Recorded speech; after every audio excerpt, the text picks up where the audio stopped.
हाणे असां सिखूं था त एलसीएम फाइंड कीअं कजे। एचसीएफ त बाद में था अचूं, पहिरियां एलसीएम जा असां तरीक़ा सिखूं था। LCM, how to find LCM. LCM find करण जो पहिरियों तरीक़ो आहे डायरेक्ट मेथड, या जंहिंखे असां लिस्टिंग मल्टीपल्स चऊं था, जेको प्रीवियस एग्जाम्पल असां ॾिठोसीं उन वांगुरु ई आहे। हीअ ॾिसो 2 4 8 इन्हनि जा असांखे एलसीएम फाइंड करणी आहे। त ॾिसो छा कयोसीं असां, लिस्टिंग मेथड कीअं आहे त 2 जा असां सभु मल्टीपल्स लिखियासीं, सभु 2 जा मल्टीपल्स आहिनि, ऐं हेॾां असां 4 जा मल्टीपल लिखियासीं, हितां असां 8 जा मल्टीपल लिखियासीं। हिन टिनी नंबरनि जी असांखे एलसीएम फाइंड करणी आहे। त हाणे ॾिसो सभिनी मल्टीपल्स में टिनी में कॉमन कहिड़ो आहे। त पहिरियां असां ॾिसी वञूं त 8 टिनी में आहे, 8 टिनी में थियो। 8 खां पोइ 16 टिनी में थींदो, हीअ 16 टिनी में थियो। उन खां पोइ बसि हेॾो काफ़ी आहिनि फ़िलहालु। त हीअ 8 ऐं 16 ॾिसो हाणे हिन जा कॉमन थिया, सॉरी 8 ऐं 16 थींदो, 8 16। त हाणे हिन मां नंढे में नंढो कहिड़ो थियो, 8। त हिननि जी एलसीएम छा थींदी, 2 4 8 जी 8 थींदी। इहो आहे डायरेक्ट मेथड। त नंबरनि मां ई ॾिसी सघो था, त नंबरनि में मल्टीपल जी लिस्ट कयो सभु, उन खां पोइ ॾिसो त सभिनी में नंढे में नंढो कहिड़ो आहे। हीअ ॾिसो, हीअ एग्ज़ाम्पल ॾिसो 10 15 20। त हिननि में ॾिसो सभ खां पहिरियां असां 15 जा मल्टीपल्स ॾिनासीं, उन खां पोइ 10 जा मल्टीपल्स रखियासीं, वरी 20 जा मल्टीपल्स रखियासीं। त सभिनी में नंढे में नंढो कॉमन मल्टीपल ॾिसो कहिड़ो आहे। सभिनी खां नंढे में नंढो कॉमन मल्टीपल थींदो 60 60 60। 60 खां नंढो ॾिसो कोई बि अहिड़ो न आहे जेको टिनी में हुजे। 45 ॾिसो हिन में न आहे, 30 हिन में न आहे, 20 हिन में न आहे। त ईअं ॾिसो माना कोई न कोई मिसिंग हूंदो। 60 अहिड़ो मल्टीपल आहे जेको नंढे में नंढो बि आहे ऐं टिनी में बि आहे। त इहो 60 थियो लीस्ट कॉमन मल्टीपल हिननि जो। ॿियो ॾिसो असां डायरेक्ट मेथड हीअं बि कंदा आहियूं। सपोज़ कयो हीअ टई नंबर आहिनि 2 4 8 मिलियल आहिनि। त टिनी मां ॾिसो वॾे में वॾो कहिड़ो आहे, 8। टिनी मां वॾे में वॾो आहे 8। हाणे ॾिसो जेको वॾे में वॾो नंबर आहे, छा हुनखे ही नंढा नंबर ॿ डिवाइड कनि था। जीअं 2 जी टेबल बि लॻे थी, 4 जी लॻे थी, 8 जी पंहिंजो पाण ते लॻंदी। अगरि हिन वॾे नंबर ते ॿियनि नंढनि नंबरनि जी टेबल लॻे थी, त बसि उहा ई असांजी एलसीएम थींदी। जीअं हिते हिन केस में आहे त 2 जी टेबल बि 8 ते लॻे थी, 4 जी बि 8 ते लॻे थी, 8 जी पंहिंजो पाण ते बि लॻंदी। हाणे वधीक मल्टीपल्स लिखण जी बि ज़रूरत न आहे, हितां ई असां डायरेक्ट सिलेक्ट करे सघूं था। त हिन जी एलसीएम थींदी 8, छो जो वॾे नंबर ते हिन ॿिन्ही जी टेबल लॻे थी, त इहा ई असांजी एलसीएम थींदी आहे। त ईअं बि ॾिसबो आहे त जेके नंबर असांखे गिवन आहिनि उन्हनि मां वॾे में वॾो ॾिसो कहिड़ो आहे। पोइ ॾिसो त छा उन नंढनि नंबरनि ते उनजी टेबल लॻे थी त ठीकु आहे, न त पोइ असां लिस्टिंग कयो या कीअं बि कयो। तव्हां साॻियो ई तरीक़ो असां ॾिसो हिन ते अप्लाई था कयूं 10 15 20 ते। हिन में ॾिसो वॾे में वॾो नंबर कहिड़ो आहे, वॾे में वॾो नंबर आहे 20। वॾे में वॾो नंबर थियो 20। हाणे ॾिसो छा 20 ते 15 जी टेबल लॻे थी, नो। 10 जी लॻे थी, येस। माना हिकिड़े जी न लॻी त असां इहो वॾो नंबर सिलेक्ट न कंदासीं एलसीएम लाइ। पोइ असां छा कंदासीं, इन वॾे नंबर खे असां ॿिनि सां ज़र्ब कंदासीं। माना 20 मल्टीप्लाई बाय 2 थींदो 40। हाणे हिन 40 ते चेक कयो, छा 40 ते 10 जी टेबल लॻे थी, येस लॻे थी। 15 जी लॻे थी, नो नथी लॻे। त 40 ते नथी लॻे, माना हिन जी 15 जी कंहिं बि हिकिड़े नंबर जी नथी लॻे, त उहो नंबर सिलेक्ट न कंदासीं। वरी असां छा कंदासीं, हाणे वरी 20 खे 3 सां मल्टीप्लाई कयो। हाणे जवाबु ईंदो 60।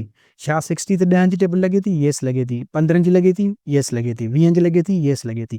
त हीअ नंबर थींदो असांजो मल्टीपल। त छा कयोसीं असां, त वॾो नंबर चेक कयोसीं पहिरियां, वॾे नंबर ते नंढनि नंबर जी टेबल न लॻी, माना 15 जी टेबल न लॻी। पोइ छा कयोसीं, वॾे नंबर खे डबल कयोसीं, ॿिनि सां ज़र्ब कयोसीं। पोइ 40 जवाबु आयो, 40 ते बि न लॻी। पोइ छा कयोसीं, वॾे नंबर खे 3 सां ज़र्ब कयोसीं, 3 कयोसीं।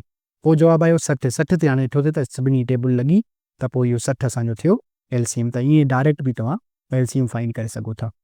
हाणे असां ॿियो तरीक़ो था सिखूं एलसीएम फाइंड करण जो, जंहिंखे असां चऊं था prime factorization method. Prime factorization method में जेके बि नंबर मिलियल हूंदा आहिनि उन्हनि जा असां फैक्टर्स कढंदा आहियूं, जंहिंखे असां प्राइम फैक्टर्स चवंदा आहियूं। असां टिनी खे तव्हां अलॻि अलॻि बि करे सघो था, पर गॾे करण सां टाइम तव्हांजो बचंदो ऐं जवाबु बि सही ईंदो। ॾिसो कीअं था कयूं, टिनी नंबर्स खे तव्हां गॾे डिवाइड कयो, 4 6 8 कंहिं मां लिखियो आहे ईअं। हाणे हिननि ते ॾिसो कंहिं बि नंबर ते 2 जी टेबल लॻे थी, येस लॻे थी।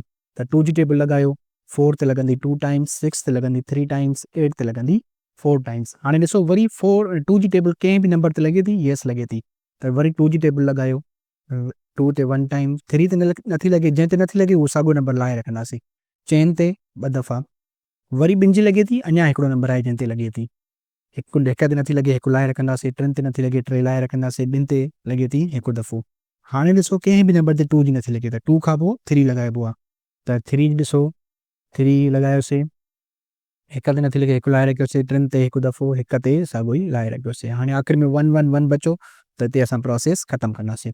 हाणे ॾिसो जेके असां फैक्टर्स निकिता आहिनि हीअ असांजा फैक्टर्स निकिता आहिनि, कॉमन फैक्टर्स आहिनि इहे ॾिसो कहिड़ा निकिता आहिनि त इहे थींदा 2 इंटू 2 इंटू 2 इंटू 3 ऐं टिनी खे सभिनी खे मल्टीप्लाई कयो, चइनी खे 2 इंटू 2 4, 2 इंटू 2 4, 4 इंटू 2 8, 8 इंटू 3 24 त इहे असांजी निकिती LCM 24 त 4 6 8 जी LCM थींदी आहे 24। डायरेक्ट मेथड बि तव्हां करे था सघो त 8 खे ॾिसो ॿई नंबर डिवाइड कनि था, नो नथा कनि, 6 नथो करे डिवाइड, त पोइ छा कंदासीं 8 खे असां डबल कंदासीं 16 थी वेंदो, 16 ते चेक कयो 16 ते वरी 6 जी नथी लॻे न कंदासीं, पोइ 8 खे असां 3 सां ज़रब कंदासीं 24 थियो, 24 ते ॾिसो 3 जी लॻे थी त इहो 24 ई असांजी LCM थींदी।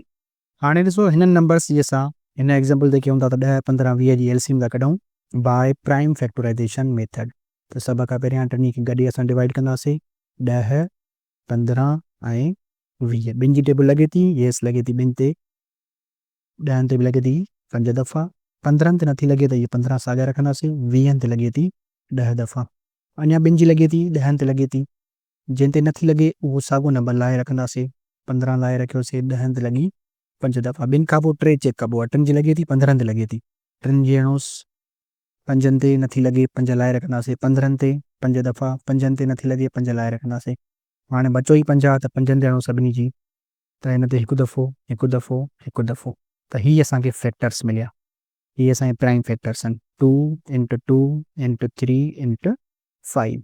हाणे सभिनी खे मल्टीप्लाई कयो पाण में, 2 इंटू 2 4, 4 इंटू 3 12, 12 इंटू 5 60, त हीअ असां LCM कढीसीं बाय प्राइम फैक्टराइज़ेशन मेथड, हिन जी LCM निकिती 60, अॻोनी बि असां इहो कयोसीं साॻियो ई 60 आयो जवाबु।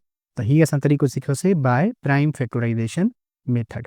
हाणे ॾिसो असां पढ़ूं था यूज़ ऑफ LCM, माना LCM खे यूज़ किथे कंदा आहियूं। LCM जो हिकिड़ो यूज़ जेको आहे उहो फ्रैक्शंस में बि आहे, त यूज़ड इन सॉल्विंग फ्रैक्शंस, माना फ्रैक्शंस खे छॾाइण में असांखे कमु ईंदी आहे। कीअं ॾिसो हाणे लिखियलु आहे 2 + 3 2/3 + 1/2, हाणे फ्रैक्शंस जी एडिशन थियल आहे, जॾहिं बि फ्रैक्शंस एड या सबट्रैक्ट थियल हुजनि त उन्हनि खे असां थ्रू LCM रिज़ॉल्व कंदा आहियूं असां। कीअं ॾिसो त हाणे हिते असांखे 3 ऐं 2 डिनोमिनेटर में जेके हूंदा आहिनि उन्हनि जी असां LCM फाइंड कंदा आहियूं असां, 3 ऐं 2 3 ऐं 2 जी LCM निकिरंदी आहे 6। हाणे छा कबो आहे, LCM खे 3 सां डिवाइड कयो, 6 खे 3 सां डिवाइड कंदासीं 2 जवाबु ईंदो, जेको जवाबु अचे मथे सां ज़रब कयो, माना छा कंदासीं 6 खे हिन 3 सां डिवाइड कंदासीं ऐं मथे सां ज़रब कंदासीं। हाणे ॾिसो 6 डिवाइडेड बाय 3 2, 2 इंटू 2 4, उहो 4 लिखंदासीं हिते, प्लस आहे त प्लस ॾींदासीं। हाणे वरी 6 खे 2 सां डिवाइड कयो, जेको जवाबु अचे मथे सां ज़रब कयो, 6 डिवाइडेड बाय 2 3, 3 इंटू 1 3, हीअ जवाबु थींदो 4 + 3। हाणे हिन ॿिन्ही खे पाण में प्लस कयो, हिन ॿिन्ही खे पाण में प्लस कंदासीं, जवाबु ईंदो 7 7/6, हीअ जवाबु आयो असांजो। त LCM सॉल्व करे, LCM यूज़ करे असां फ्रैक्शंस खे सॉल्व कयोसीं। साॻी तरह असां हीअ एग्ज़ाम्पल था कयूं, ॾिसो 1/7 + 4 आहे, त हिनखे असां LCM था फाइंड कयूं, ॾिसो कीअं था फाइंड कयूं, LCM था फाइंड कयूं 7 ऐं 4 जी LCM। हाणे ॾिसो 7 खे डायरेक्ट 4 डिवाइड नथो करे, माना 7 वॾो नंबर जेको आहे उहो LCM न निकिरंदो, पोइ छा कंदासीं 7 खे डबल कयो, 7 जो डबल थींदो 14, 14 खे 4 करे थो डिवाइड, नो, वरी 7 खे 3 सां ज़रब कयो 21, 21 खे करे थो, नो, वरी 7 खे 6 सां ज़रब कयो 28, 28 खे 4 करे थो, येस करे थो, त इहा असांजी निकिरंदी LCM। हाणे 28 खे 7 सां डिवाइड कयो 4, 4 ज़रबिया 1 4, विच में प्लस आहे त प्लस ॾींदासीं, वरी 28 खे 6 सां डिवाइड कयो 7, 7 ज़रबिया 3, हे थींदो 21, त 4 ज़रबिया 21 थींदो आहे 25 ऐं अपान में साॻियो ई 28, त LCM यूज़ करे असां फ्रैक्शंस खे रिज़ॉल्व कयोसीं असां। हाणे साॻी तरह HCF फाइंड करण जो तरीक़ो था सिखूं, त हिन में बि या पहिरियों आहे डायरेक्ट मेथड आहे या लिस्टिंग फैक्टर्स आहे, जीअं अॻोणी कयोसीं त जंहिंजी बि LCM HCF फाइंड करणी हुजे त उन्हनि जा पहिरियां फैक्टर्स लिखो सभु, जीअं हिते असां 12 ऐं 18 जा फैक्टर्स लिखिया आहिनि, हीअ 12 जा फैक्टर्स आहिनि ऐं हीअ 18 जा फैक्टर्स आहिनि, त हिन मां वॾे में वॾो कहिड़ो आहे, वॾे में वॾो आहे हिननि जो 6, जेको ॿिन्ही में आहे, ॿिन्ही खे डिवाइड करे थो। हाणे हिन ॿिन्ही जी HCF थींदी 6, त कॉमन फैक्टर्स मां जेको वॾे में वॾो हूंदो उहो थींदो आहे HCF।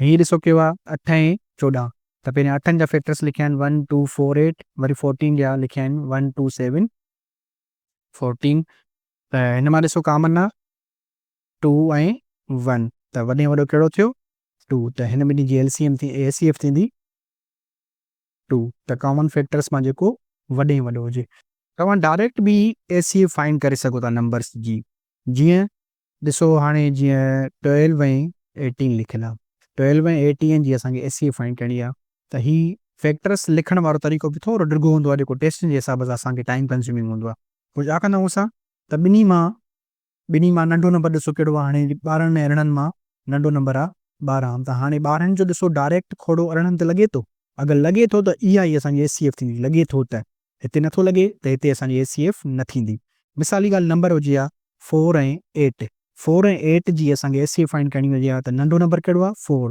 4 जी टेबल लॻे थी 8 ते येस लॻे थी त हिन ॿिन्ही जी ACF थींदी 4 त इहो हूंदो आहे डायरेक्ट मेथड अगरि को नंढो नंबर वॾे नंबर खे डिवाइड करे थो त उहो नंढो नंबर ई असांजो HCF हूंदो आहे हाणे ॿियो तरीक़ो था सिखूं प्राइम फैक्टराइज़ेशन मेथड वारो जीअं LCM में सिखियोसीं फैक्टर्स पिया कढूं ईअं HCF में बि फैक्टर्स कढंदासीं LCM ऐं ACF जे फैक्टर्स में थोरो फ़र्क़ु आहे ॾिसो कहिड़ो आहे HCF में असां उहे फैक्टर्स खणंदासीं उहे प्राइम फैक्टर्स खणंदासीं जिन जो खोड़ो ॿिन्ही ते या 3 नंबर हुजनि त टिनी ते लॻे सभिनी ते लॻे त पोइ उहो नंबर सां डिवाइड कंदासीं न त न कंदासीं जीअं ॾिसो ॿिनि जी टेबल हाणे ॿिन्ही ते लॻे थी त ॿिन्ही ते असां खणंदासीं 2 ॿिनि ते 12 ते लॻी 6 दफ़ा 18 ते लॻी 9 दफ़ा उनखां पोइ ॾिसो त ॿिनि जी टेबल 6 ते लॻे थी पर 9 ते नथी लॻे त हाणे असां न हणंदासीं ॿिनि जी टेबल पोइ 3 खे चेक कंदासीं या 3 जी 2 ते लॻे थी 6 ते बि लॻे थी 9 ते बि लॻे थी येस लॻे थी त 3 जी असां लॻाईंदासीं 6 ते लॻी 2 दफ़ा 9 ते लॻंदी 3 दफ़ा हाणे ॾिसो वरी 2 ऐं 3 बचा त ॿिनि जी ॿिन्ही ते नथी लॻे 3 जी बि ॿिन्ही ते नथी लॻे त बसि असां वधीक पोइ प्रोसेस न कंदासीं त हाणे कॉमन फैक्टर्स कहिड़ा मिलिया असांखे 2 ऐं 3 त हिन ॿिन्ही खे पाण में ज़र्ब कयो 2 × 3 थींदो आहे 6 त इहा असांजी थी HCF 12 ऐं 18 जी अॻोणे बि असां इहा ई फाइंड कईसीं हिते बि ॾिसो असां साॻियो ई तरीक़ो था अपनायूं हीअ थींदो 8 ऐं 14 अहिड़ो नंबर खणो जेको ॿिन्ही खे डिवाइड करे त ॿिनि जी टेबल लॻे थी ॿिनि जी लॻंदी हिन ते 4 दफ़ा हिन ते 7 दफ़ा वरी ॾिसो हाणे ॿिनि जी लॻे थी ॿिन्ही ते नथी लॻे ॿिन्ही ते त 3 जी लॻे थी 3 जी बि नथी लॻे 5 जी लॻे थी 5 जी नथी लॻे 7 जी लॻे थी 7 जी बि नथी लॻे त बसि वधीक असांखे कोई बि कॉमन फैक्टर नथो मिले त असांखे जस्ट मिलियो नंबर 2 त हिन जी HCF थींदी जस्ट 2 त ॾिसो HCF ऐं LCM जे प्राइम फैक्टर्स में छा फ़र्क़ु आहे HCF में असां उहे नंबर पिया खणूं जेके ॿिन्ही खे पिया डिवाइड कनि LCM में असां यादि कयो त उहे पिया खणूं जेके असां जस्ट कंहिं बि हिकिड़े नंबर खे डिवाइड करे पियो त उहो नंबर असां खणूं पिया पर HCF में असां उहो नंबर खणंदासीं जेको ॿिन्ही खे डिवाइड करे जीअं हिते असां 3 खयों आहे 2 6 खे डिवाइड करे पियो पर 9 खे न पियो करे त 2 न खयोंसीं 3 जेको आहे ॿिन्ही खे डिवाइड करे थो त 3 असां खयोंसीं त HCF ऐं LCM में इहो फ़र्क़ु हूंदो आहे